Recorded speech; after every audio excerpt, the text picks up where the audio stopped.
Mangkatnya Sultan Agung pada tahun 1645 membuat suasana berubah. Beberapa kali kebakaran membuat roh keraton seakan melesat keluar Keraton Kerto. Keraton yang megah itu hanya dimanfaatkan oleh Sultan Agung Hanyokrokusumo. Tidak ada raja yang lain.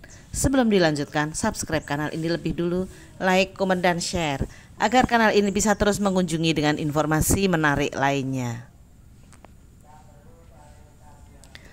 Sunan Amangkurat yang bertahta menggantikan Sultan Agung pada 1646 tidak ingin berkeraton di Kerto. Dalam titah Sunan Amangkurat yang tertulis dalam Babat Tanah Jawi menyiratkan keinginan untuk membangun keraton baru dan tidak ingin mendiami Keraton Kerto.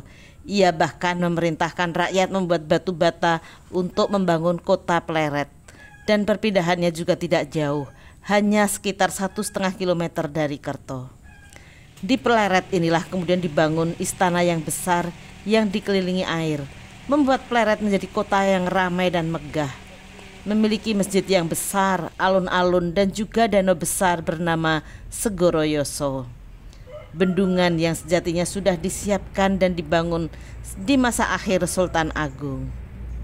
Dan keelokan serta kemegahan Pleret sebagai ibu kota kerajaan Mataram dibangun sekitar 20 tahun.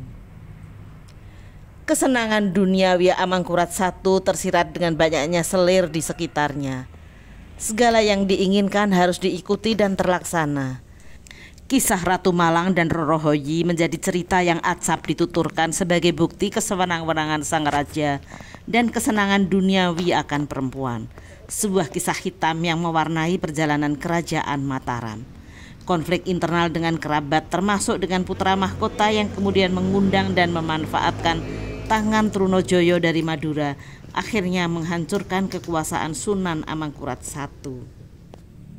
Diserbu dalam kondisi tidak siap, membuat sang raja melarikan diri. Kondisi keraton porak-poranda hancur. Dalam prasasti di halaman Masjid Kauman terengkap hanya masjid yang tidak dihancurkan Trunojoyo. Namun tidak diketahui sejak kapan masjid itu pun kemudian ditinggalkan dan hancur. Meski ekskavasi yang dilakukan sekarang akan mengembalikan kebesaran Masjid Pleret, namun suasananya telah berubah. Pembenahan terus dilakukan hingga saat ini untuk mengembalikan kebesaran Masjid Pleret yang konon lebih besar daripada Masjid Gede Kauman pada aslinya. Di belakang masjid terdapat makam Ratu Labuhan, permaisuri Amangkurat yang dikenal sebagai ibu para raja.